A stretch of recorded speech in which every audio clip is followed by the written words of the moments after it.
Hello friends, this is part 5 of higher education study. This is the last part of higher education study. After this, we will do some more questions of higher education in model papers. So let's start with higher education study.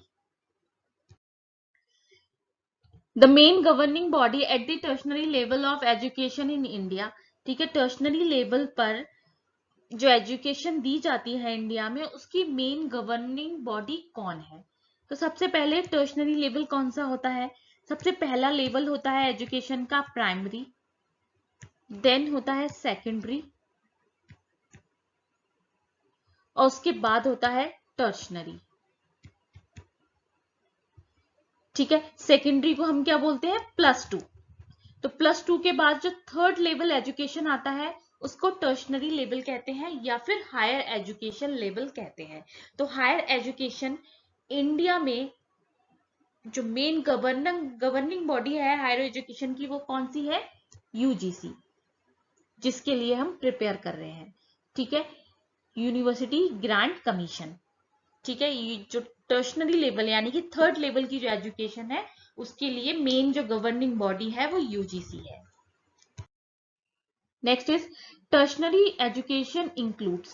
टर्शनरी education में क्या क्या आता है? तो सबसे पहले higher education तो आता ही है और वोकेशनल ट्रेनिंग एंड ट्रेनिंग्स भी किसके अंडर आता है? टर्शनरी एजुकेशन के अंदर आता है। ठीक है, हायर एजुकेशन के साथ साथ जो स्किल्स प्रोवाइड की जाती हैं और जॉब ओरिएंटेड जितनी भी स्किल्स होती हैं, ट्रेनिंग्स होती हैं, वो भी टर्शनरी एजुकेशन में इंक्लूडेड होती हैं, यानी कि option D is the right answer. Next is the idea of 4 pillars of education was suggested by. Education में 4 पिलर्स का आइडिया किसने सजेस्ट किया था? ठीक है, किसने सजेस्ट किया था? यूनेस्को ने। अब ये 4 पिलर्स क्या क्या है पहले वो देख लेते हैं। 4 पिलर्स है। फर्स्ट है लर्निंग टू नो। ठीक है, जानने के लिए पढ़ना। Next is learning to live together, साथ में रहने के लिए पढ़ना। लर्निंग टू डू, कुछ करने के लिए पढ़ना। लर्निंग टू बी, कुछ बनने के लिए पढ़ना। ये 4 पिलर्स हैं। ठीक है, 4 पिलर्स ऑफ लर्निंग या फिर 4 पिलर्स ऑफ एजुकेशन जो किसने सजेस्ट किए थे?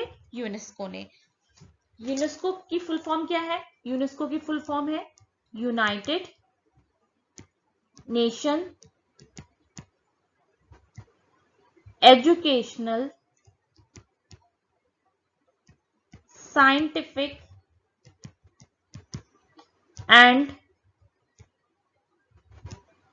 Cultural organisation. ठीक है, united nations educational scientific and cultural organisation ने आइडिया दिया था 4 पिलर्स ऑफ एजुकेशन। ठीक है, और ये 4 पिलर्स क्या थे? लर्निंग टू नो, जानने के लिए पढ़ाई होनी चाहिए। लर्निंग टू लिव टुगेदर, साथ में रहने के लिए पढ़ाई होनी चाहिए। लर्निंग टू डू, कुछ करने के लिए पढ़ाई होनी चाहिए। लर्निंग टू बी, और कुछ बनने के लिए पढ़ाई होनी चाहिए। ठीक है, तो ये आइडिया किसने दिया था? यूनेस्को ने। फर्स्ट है यूनिसेफ। यूनिसेफ का फुल फॉर्म क्या होता है? यूनिसेफ होता है यूनाइटेड नेशंस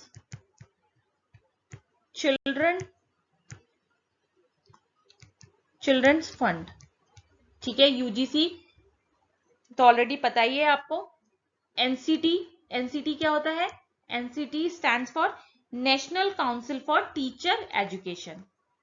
ठीक है, तो ऑप्शन हमारा डी सही है। Next is the name of the plan to increase enrolment in higher education institute is.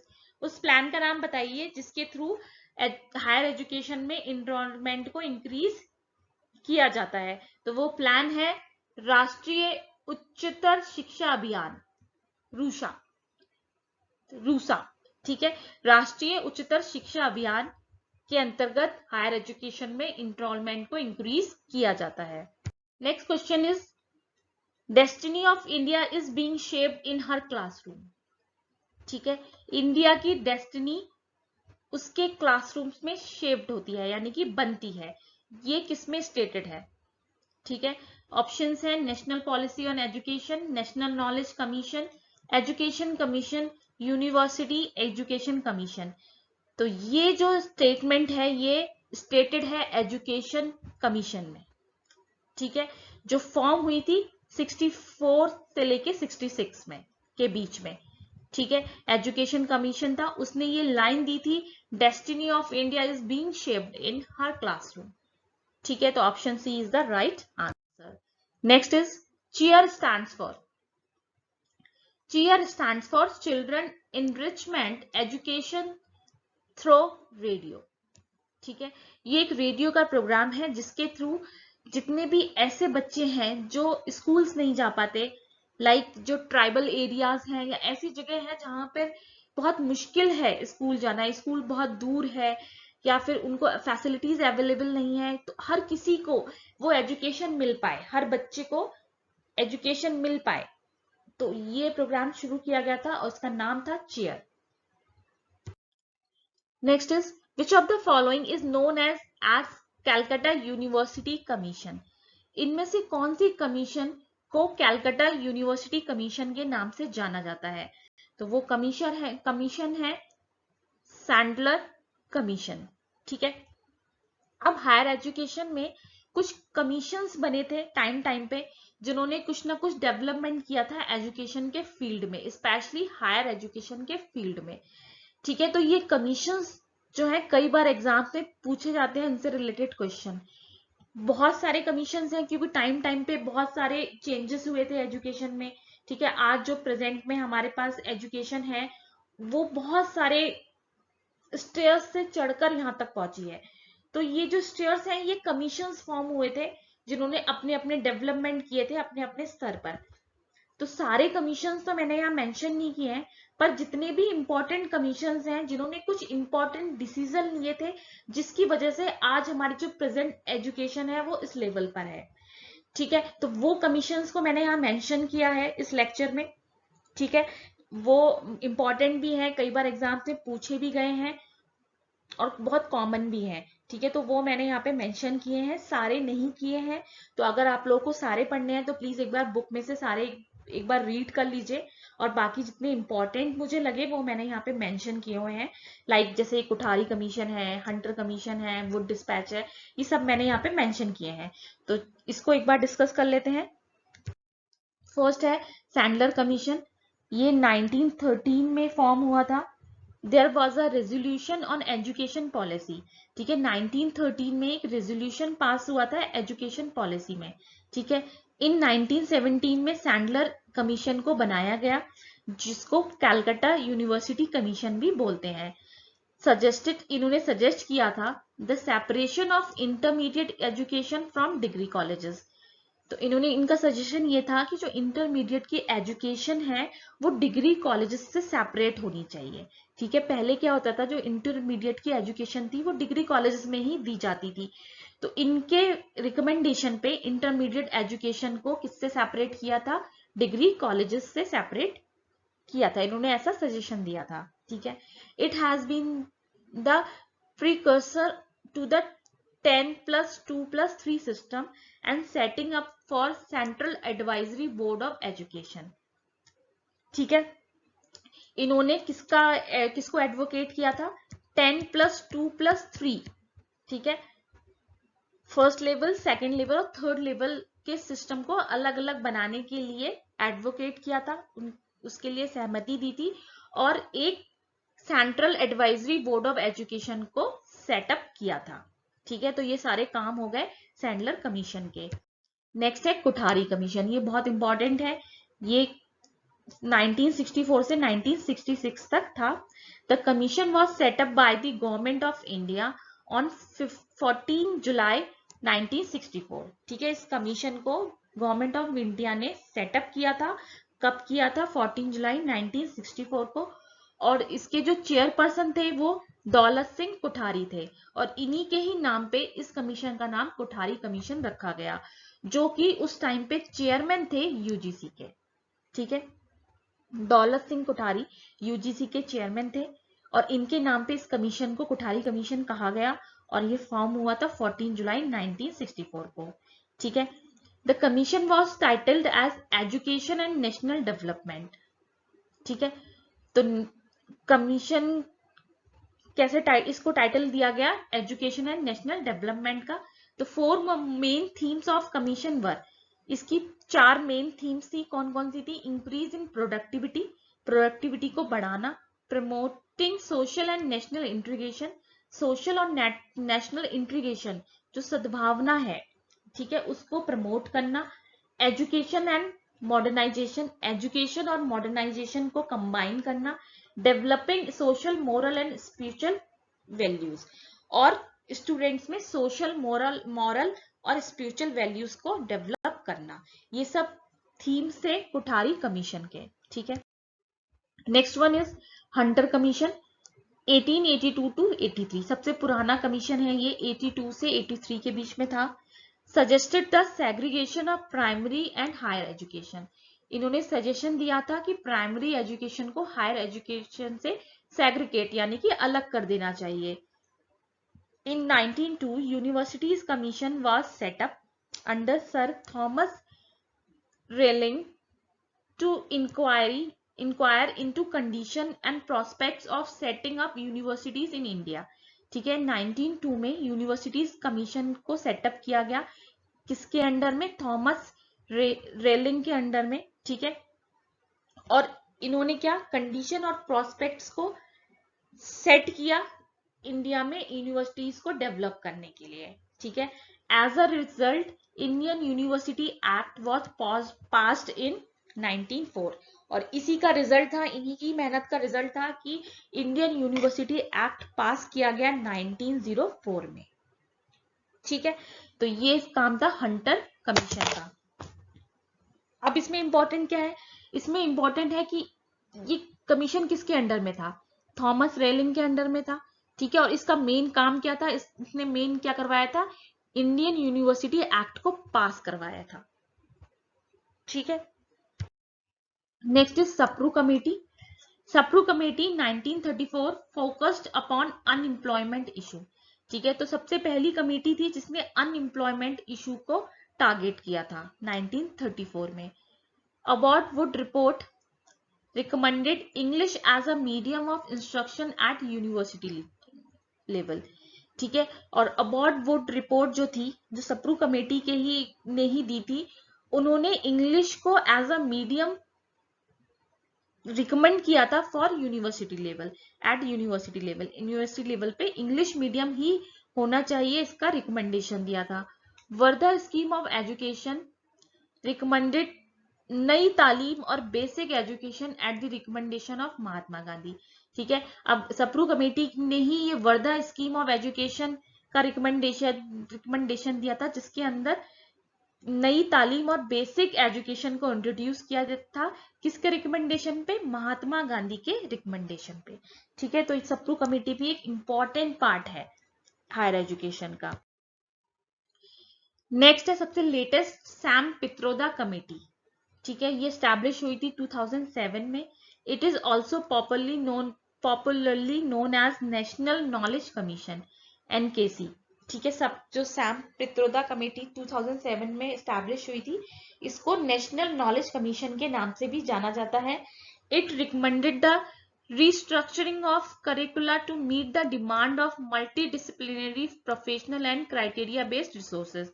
इन्होंने रिकमेंडेशन दिया था कि जो हायर एजुकेशन है उसमें क्या होना चाहिए? एक्सीलेंस को प्रमोट करना चाहिए, ऐसे स्टैंडर्ड्स और ऐसी स्ट्रेटेजीज को प्रेफरेंस देनी चाहिए जिससे जो मल्टी डिसिप्लिनरी प्रोफेशनल्स हैं और जो क्राइटेरिया बेस्ड रिसोर्सेज हैं उनको एलोकेट किया जाए। ठीक है, और स्टैंडर्ड्स और स्ट्रैटेजीज को प्रेफरेंस दी जाए जिससे हायर एजुकेशन में एक्सीलेंस को प्रमोट किया जा सके। ठीक है, तो मेनली हायर एजुकेशन में एक्सीलेंस को प्रमोट करने के लिए इन्होंने रिकमेंडेशन दिया था। ठीक है, तो ये हमारे कमेटीज हो गई। नेक्स्ट है Yashpal committee. It suggested scrapping of all higher education regulatory और monitoring bodies and the creation of a super regulatory. ठीक है, इन्होंने क्या कहा कि जितनी भी हायर एजुकेशन है उसको स्क्रैप कर दो, मतलब उसको डिसॉल्व कर दो। जितनी भी रेगुलरिटीज हैं, मॉनिटरिंग बॉडीज हैं हायर एजुकेशन की, उन सबको डिसॉल्व कर दो और एक नई सुपर रेगुलेटरी बॉडी को बनाओ जिसमें 7 मेंबर कमीशन हो for higher education and research. ठीक है, तो एक कमीशन 7 मेंबर्स की एक कमीशन फॉर्म हो हायर एजुकेशन एंड रिसर्च के लिए, जिसको नाम दिया CHER। ठीक है, और स्टेट लेवल पे क्या होना चाहिए, तो उन्होंने कंट्री लेवल पे बताया। स्टेट हायर एजुकेशन काउंसिल होनी चाहिए, would form the second tier of the system.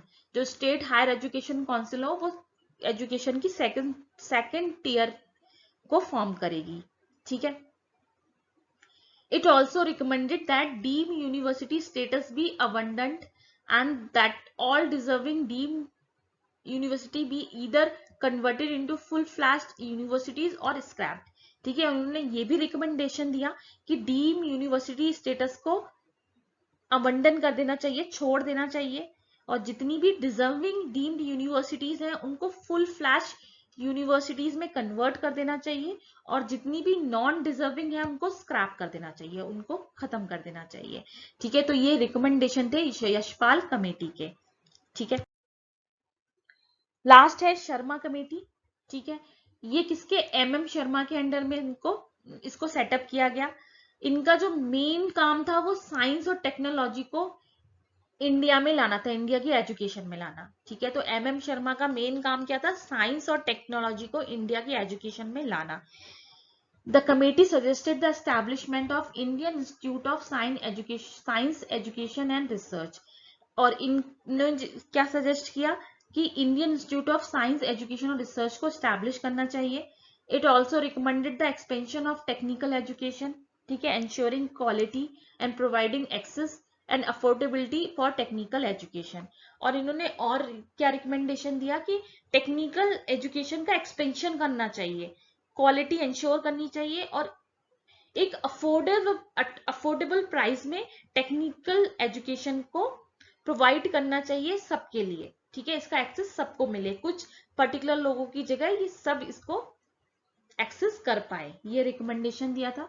The committee also recommended that 500 crore be spent on research in basic science every year by the UGC. और इन्होंने ये भी recommendation दिया था कि यूजीसी को हर साल बेसिक साइंस रिसर्च के ऊपर 500 करोड़ स्पेंड करने चाहिए। तो ये मेन में रिकमेंडेशन है शर्मा कमेटी के। ठीक है, ये जितनी भी कमेटीज मैंने यहाँ मेंशन करी है ये सब बहुत इंपॉर्टेंट है, कई बार इनसे क्वेश्चंस पूछे गए हैं। ठीक है, इसके अलावा भी बहुत सारी कमेटीज और हैं, उन्होंने भी कुछ ना कुछ योगदान दिया है हायर एजुकेशन के डेवलपमेंट में। ठीक है, तो अगर आप लोग चाहें तो आप वो सब पढ़ सकते हैं बुक में सब गिवन है। ठीक है, और बाकी मैंने यहाँ पे जितने इंपॉर्टेंट थे वो मेंशन कर दिए। Next is EHEI stands for, EHEI stands for equality in higher education index. ठीक है, equality on the basis of sex, equality on the basis of religion, equality on the basis of economical status. ठीक है, तो इन सभी चीजों में equality होनी चाहिए हायर एजुकेशन। तो इसको जो जिस डिग्री पे इसको मेजर किया जाता है उसको equality in higher education index बोलते हैं, that is EHEI। Next is universities having central campus for imparting education are called। ऐसी यूनिवर्सिटीज जो अपने सेंट्रल कैंपस में ही एजुकेशन इम्पार्ट करती हैं, एजुकेशन देती हैं, ऐसी यूनिवर्सिटीज को क्या कहते हैं। ठीक है, इन जनरल क्या होता है, जो मेन सेंट्रल कैंपस होता है यूनिवर्सिटी का वो एज अ एडमिनिस्ट्रेशन वर्क करता है। ठीक है, वो मॉनिटरिंग के लिए, क्वालिटी चेक के लिए, इंश्योरेंस की क्वालिटी इंश्योरेंस एजुकेशन मिल रही है नहीं मिल एश्योर करने के लिए, इन सब चीजों के लिए वर्क करता है। इन जनरल वो as a admin block work करता है, और बहुत ही कम ऐसी सेंट्रल कैंपस यूनिवर्सिटीज हैं जहां पर एजुकेशन भी प्रोवाइड की जाती है। मेनली जो सेंट्रल कैंपस होते हैं जहां पे एजुकेशन प्रोवाइड की जाती है, ऐसी यूनिवर्सिटीज को डीम्ड यूनिवर्सिटी कहते हैं, जिसमें एडमिनिस्ट्रेशन और एजुकेशन दोनों पैरेलल चलता है सेम कैंपस में। ठीक है, तो इस तरीके की यूनिवर्सिटीज को डीम्ड यूनिवर्सिटी कहते हैं। Next question is which of the university in India has the prime minister as its chancellor. India में कौन सी ऐसी यूनिवर्सिटी है जिसका जो चांसलर है वो इंडिया का प्राइम मिनिस्टर होता है? तो वो यूनिवर्सिटी है विश्व भारती यूनिवर्सिटी, जो किसने एस्टैब्लिश की थी? ये एस्टैब्लिश करी थी रविंद्रनाथ टैगोर ने, ठीक है, इन 1921 में। रविंद्रनाथ